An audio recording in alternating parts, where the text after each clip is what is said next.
welcome to another episode of Goosebumps Podcast Can Be Murder. I'm your ghostly host with the most bumps in the night, and tonight I'm joined by two co-hosts. Tonight I have with me Dead Shock Studios, also known as Brandon Sime. What's up? And I also have an otaku life for me, aka Josh, aka Senpai Josh. What's up, y'all? How you be? And today we're going to be reviewing Goosebumps number 21, Go Eat Worms. Now, fun little fact here, this is one of R.L. Steinsley's favorite books. It says so in the Goosebumps art book that came out a couple years ago. I also agree with R.L. Stein's thoughts on this book, but we're going to get into it. Our main character's name is Todd. I think his name's Todd Barstow or Bairstow. Not sure how you say it.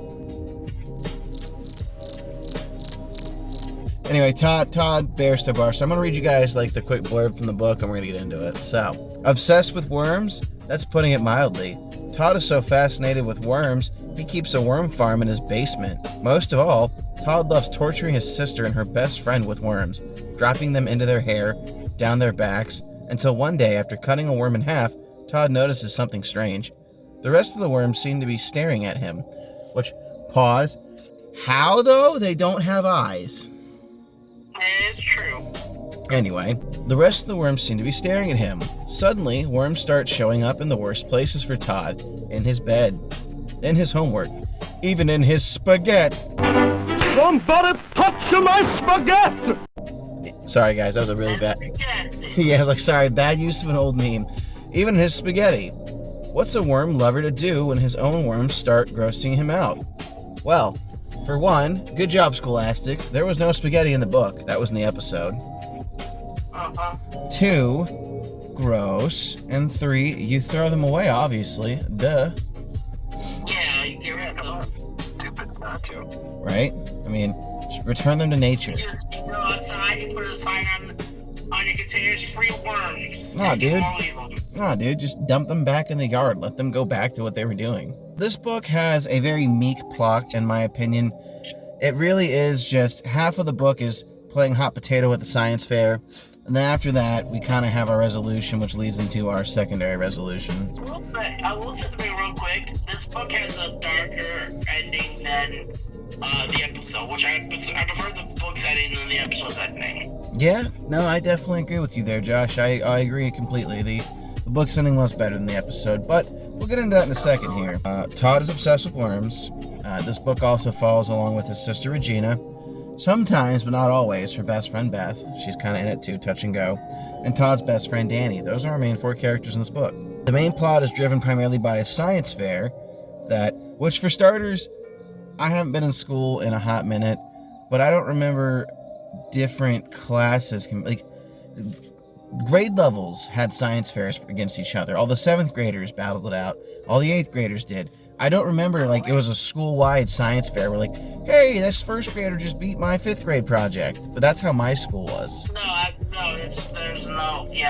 don't have that. Brandon, how was that? Was that for you like that? Yeah, my school was like that, but it would be more, they split it between, like, 1st versus 2nd and 3rd versus 4th. Okay. So, like, it's just one grade up. I mean, I guess that's okay. One grade, it would be, like, split. That way, no one could be like, well, I'm better than this 1st grader, so it wasn't that way. Yeah, we didn't really do that. Yeah, it was, like, all one grade level. There was a winner for each grade. But anyway, I just think it was an interesting concept that all of them are competing. Maybe they're doing what Brandon's did, because it doesn't really talk about how old the age gap is between Todd and Regina, but they're old enough to be in the same school. So, at the very least, no more than 3 years apart, if not 2.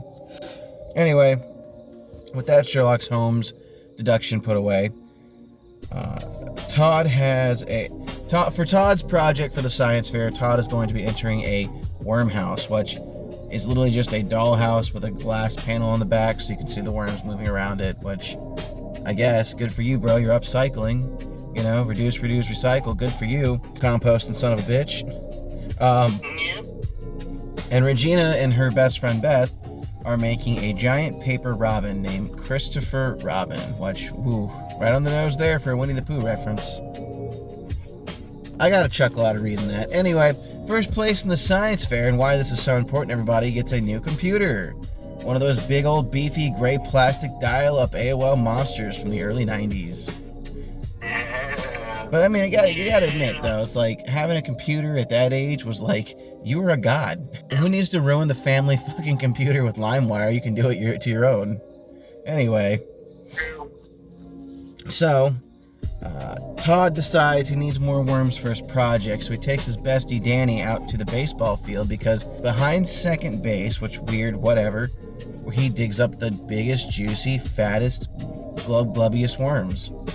So, I was thinking of a different second base that he was doing with Danny. yeah, well, to be fair, you definitely can find a worm if you look hard enough at second base. During their excavation of the wriggling little nightmares, an earthquake happens, and Todd and Danny run into the cafeteria to tell everyone, oh my god, the earth is shaking! But that's just foreshadowing, because actually it wasn't an earthquake. It was a giant worm. It was an Alaskan bullworm! Oh, did I just spoil the plot? Who cares? It sucks. Anyway, I let you in on a little secret. yeah? When my sister first read this book, which is recently actually, because I loaned it to her, she asked, is this the word they fucking phrase? Would you love me if I was a worm? Oh god, I hate that. I'm like, no, it's too early. Thank Way god. too early for that phrase. I hate that though. I hate that phrase so much. Alright, so Todd runs into Regina while he's in the cafeteria trying to warn everybody about this earthquake, and she starts talking about, my friend Patrick's also doing a worm project, and Todd's like, no, you can't do that, and she's like, I don't give a fuck. So then we have this stupid cliffhanger where the bell rings, and Danny's like, come on, bro, you can get the worm face later. And then, she's like, tell me. She's like, no, he's like, tell me. She's like, here. And she throws like a business card at him like it was like a ninja star, and he catches it. And she's like, that's the address. Go find out for yourself, loser. So then Todd and Danny decide to go to Patrick's house to find out what he's doing. But Patrick's house is abandoned, and they get inside, like Easy B&E kind of stuff here, where they happen to see like a corpse. Yeah, just dead people, makes sense, worm food. Anyway, turns out that was just a Halloween prop. Like, again, it was such a weird direction the book took it, and you could tell Stein was just kind of like trying to bide his time and find weird stuff in there to keep it going. Truth be told, I think Go Eat Worms would have been more successful as one of the short stories in the Tales books, and this felt like filler. But it is a catalyst event that triggers Todd. Once Todd gets up the next morning, he hears Regina talking out loud, and she's like, I can't believe Todd fell for that place where the people had the Halloween party with that fake dummy corpse. So Todd's like, alright. I'm gonna put some dirt in your eye. You pissed me off, now I'm gonna fuck with your shit. So he puts worms in Christopher Robin's mouth at the science fair. During the science fair showing, the judge is pulling the string Todd left hanging from its mouth, and it vomited worms, because, birds eat worms. Oh, so meta. Anyway, during the science fair, Todd finds out that Patrick did a worm skyscraper, which, okay. I really can't even, trying to, picture that. Is that weird? But did he actually make a skyscraper out of worms, or... No, so, you know how tall... Just a skyscraper with worms inside? Yeah, so you know how Todd had a dollhouse, that he put a glass panel on the back of? Yeah. Patrick had a skyscraper of worms, which I can only assume was probably 4, maybe 5 2-liter bottles taped together just full of worms. That's what I'm imagining. So Todd and Regina get into a scrap because he sabotaged her project, and they end up knocking the worm skyscraper over, which cost Patrick the entire event. The person who won the science fair, which I feel like is important, would be Danny. He won it with a solar system balloon, so good for him. He got the computer. Now Danny's out of the game. Anyway, now the most important part of the book is over, because guess what? The science fair is what kept the chapters going and going. We cut to, I don't know, is it maybe 2 or 3 weeks later? Regina's down in the basement with her friend. Maybe a couple days, not weeks. Anyway, time skip. Regina's hanging out with her friend in the basement. Todd comes down there and he's like, you're not going to talk to me? And she's like, no. And then he pulls a worm out of his tank and he cuts it in half. And when he does that, Regina's like, Todd, all the worms were staring at you. Which, again, how though? Yeah. From that point, Todd goes to bed. When he wakes up, There's worms on his pillow. He starts finding worms everywhere. He ends up finding a worm in his sandwich, which that's a callback to Haunted Mask. It is. He bites into his Sammy, and he's like, there's a worm in here. And then he goes, and he's like, Gina, are you playing with my worms? She's like, no, they're so gross. And so he's starting to get in his own head, like she's gaslighting him, until he overhears her again talking, because she just loves to talk out loud. Like, she's one of those cliche anime characters who puts her hand to the side of her mouth. Yeah, exactly. So he's like, all right, you fucked around, now you're gonna find out. And he goes to second base again to dig up more worms, because it's always worms. And as he's digging, the giant worm that had caused the earthquake prior rises up. Because, you know, at this point, you gotta wonder, what came first? Go eat worms or Tremors? Tremors. Tremors was first. I'm definitely feeling like this end of the book was inspired by Tremors, because a giant worm reaches up out of the ground and grabs Todd, and it's going to pull him down, which, that's scary. Okay, finally, we got a scary part of the book here. From there, a shadow crosses over Todd's leg and scares off the worm. The shadow was Regina holding Christopher Robin, because they went and collected him from the science fair. So, after that, Todd's like, well, I'm off worms forever. No worms for me, dog. And he gets rid of all the worms. He decides to start collecting a more safer kind of creature, and he starts capturing butterflies. But he doesn't just capture butterflies. It's really graphic. Like, honestly, he catches them, he puts them in a jar with chloroform until they suffocate and die, and then he pins them, which I know bug collectors do. But, like, I feel like there's... I don't know how to explain it. I feel like he was just doing it to be cruel. Does that make sense? Yeah, he was cruel. Yeah. Again, I know there's a method to it, but I feel like he was just cruel. He was a little cruel bastard the entire book. Very end of the book here, it's like nighttime. Todd starts hearing this loud whooshing sound, like there's just these blasts of wind coming towards him. He's like, what? And then he meets up with a giant butterfly holding a pen, and he asks him, what are you going to do with that? And the book ends. So, dark ending. Doesn't he just scream no as that's the end? Is he? I don't remember. I think he screams no as the butterfly is closing in on him with the pen. Which he deserves. Let's rate the book, and then we'll talk about the episodes. And I said yes, episodes, because it has had 2 iterations. This is one of the special books that got made into a Goosebumps 2023 episode. But anyway, let's start with ratings for the system. Josh, 1 through 10, what would you rate this book? Make a 4. That's a fair rating. Brando, what would you rate this book? Okay. 4, you said 4? Yeah. Okay. I'm going to be solid with you here. I feel like it was a 3.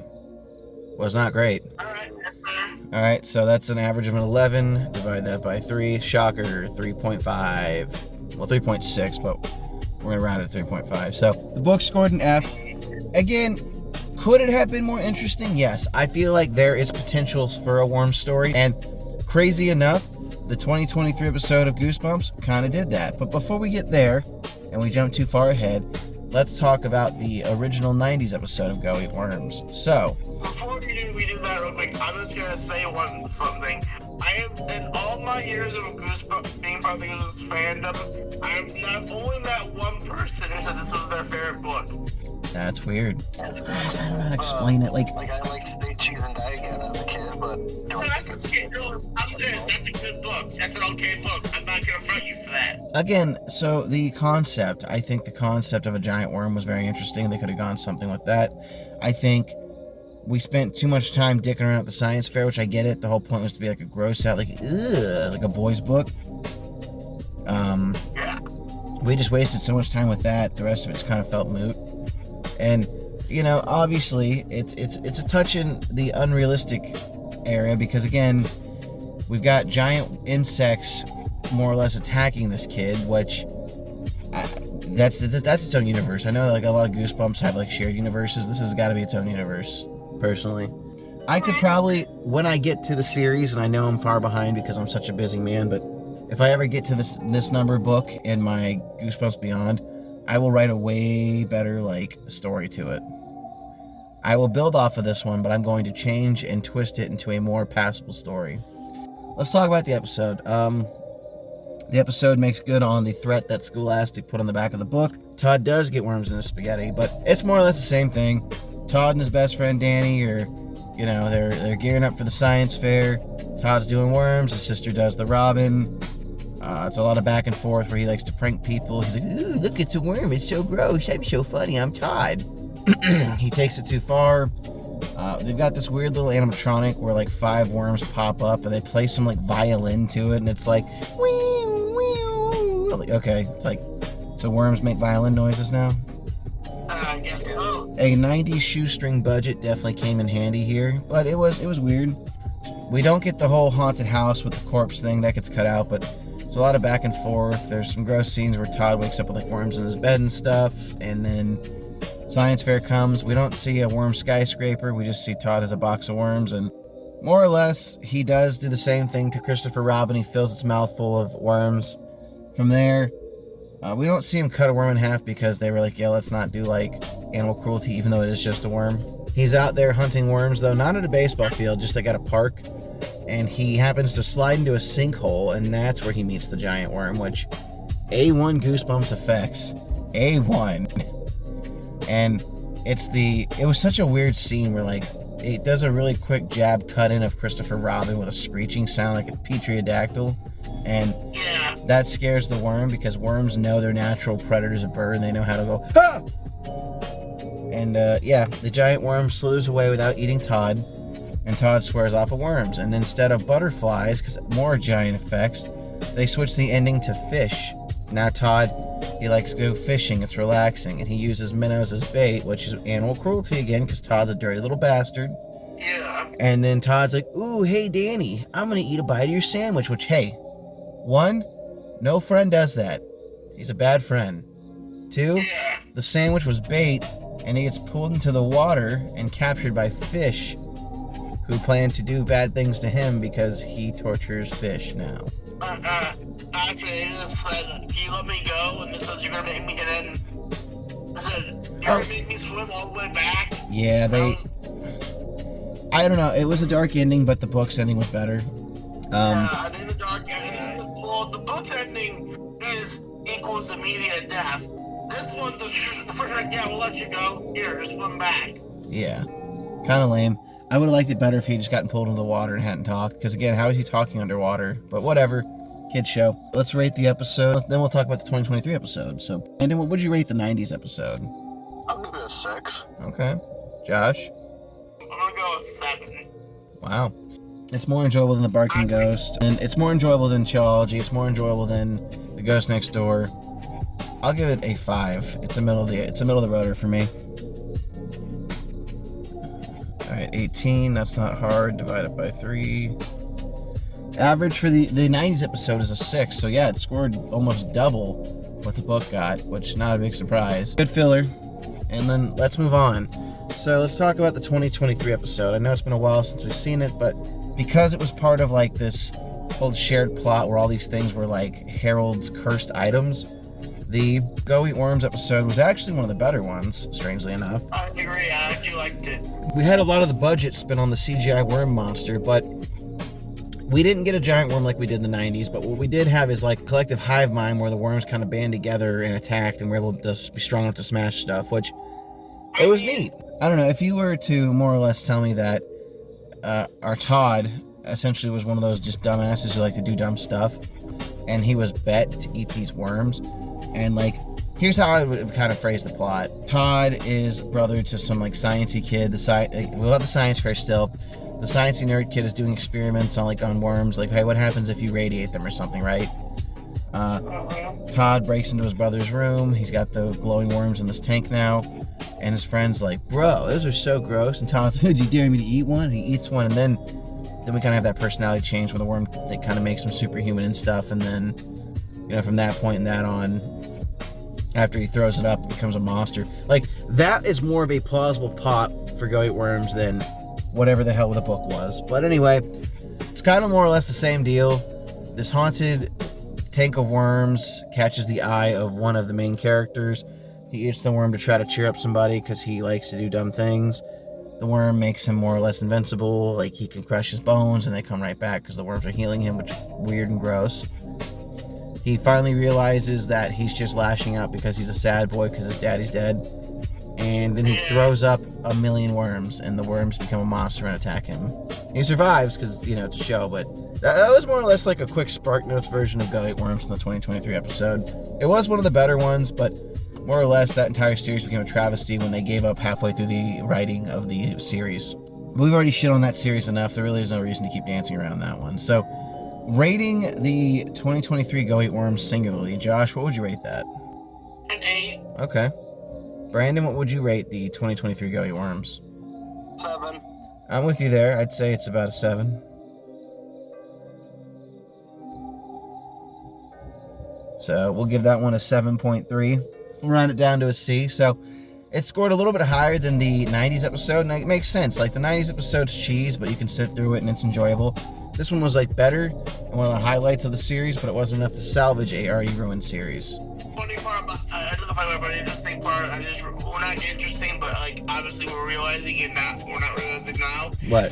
Go Eat Worms, in every iteration slowly climbs up. The book sucks. The episode sucks less. 90s episode, and then the remake or the continuation and then the recent series sucks even less. You know what I mean? Yeah, it only gets better over time. Which, speaking of that, didn't they recently re-release the original art? Like, they got rid of like the Goosebumps slime board around it, and they re-released the original art of Go Eat Worms as a reprint. Did they not do that? I don't know about Go Eat Worms, but I know with Cuckoo Clock. I can't say for certain, so I'll have to do some research behind it. I wanted to say Go Eat Worms and Cuckoo Clock were two of the ones I did that with, which just looks really strange to me when you look at it now without this. I don't know, I can't explain it. The slime makes the image, not that Jacobus' art isn't fantastic. It's just weird to see Jacobus artwork on a modern. Yeah, that's what it is, because it has like the modern silver slime, and it's weird. It's not bad, it's just different. It's not bad, it's just, like you said, it's different, but also it's just kind of like, I don't know, it just doesn't fit right. Yeah, it's because we're so ingrained the OG prints with the slime border. And we're all away. So, yeah, guys, that's really about it. You want to do closing statements? Brandon, go ahead and start closing statement with this book. Definitely a book, I can say that much. Lol. Josh? This book is a pile of worms, literally. Let's see. Don't judge a book by its cover unless the worms are eating their way through that book, and then definitely judge it. By the way, when I revived the horror burrito, I actually used worms from the art Go Eat Worms. Like, I stuck them on them. Those are from that. Yeah, All right. So, guys, this has been another episode of Goosebumps Podcast Can Be Murder. If you want to join the team, click the link down below to click on the Discord. If you haven't already done so, click the subscribe button so you can stay up to date with our weekly uploads. And, of course, we'll stab you in the next one.